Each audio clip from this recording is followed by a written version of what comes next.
Sahabat Rumah Belajar di seluruh Indonesia. Perkenalkan, nama saya Adolfus Nafdihim, Guru SD di Presendewang, Kabupaten Manggarai Barat, Provinsi Nusa Tenggara Timur.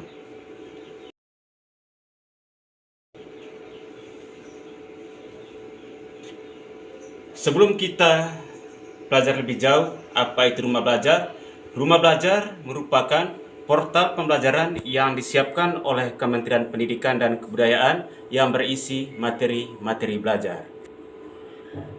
Portal ini dapat dimanfaatkan oleh guru untuk mendukung proses mengajar yang lebih interaktif. Portal ini juga dapat digunakan oleh siswa sebagai bahan belajar alternatif, baik itu di dalam dan di luar jam sekolah.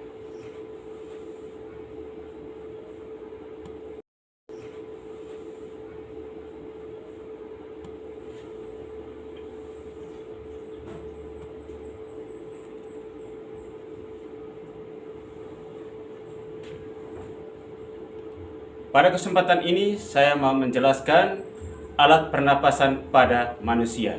Materi ini materi kelas 5 SD.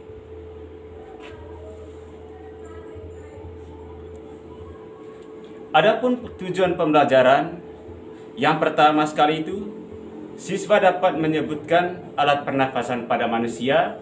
Yang kedua, siswa dapat menjelaskan fungsi masing-masing alat pernapasan pada manusia. Dan yang ketiga, siswa dapat menjelaskan proses pernafasan pada manusia.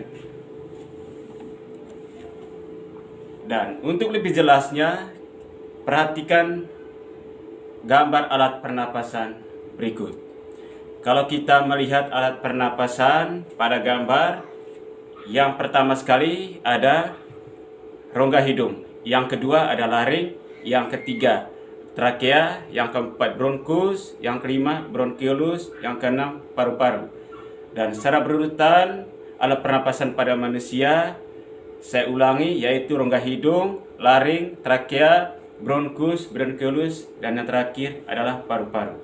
Sementara fungsi masing-masing alat pernafasan pada manusia, yang pertama sekali itu rongga hidung.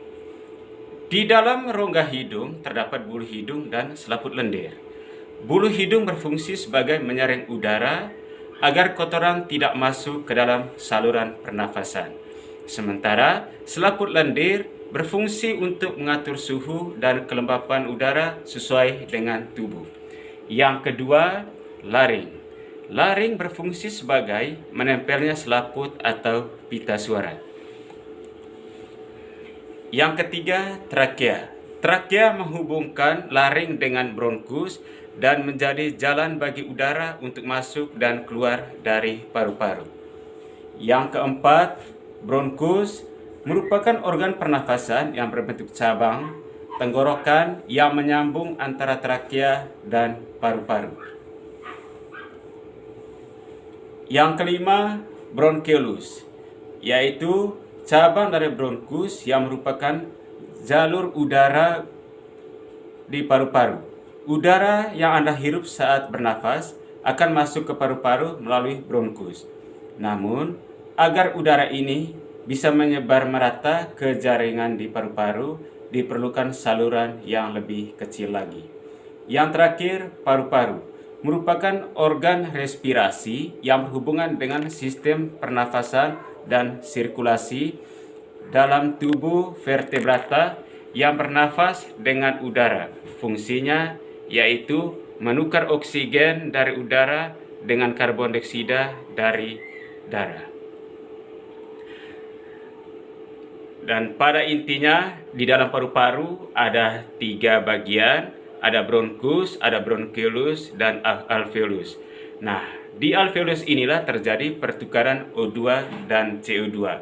Dan bentuk dari alveolus itu sendiri berbentuk gelembung-gelembung halus.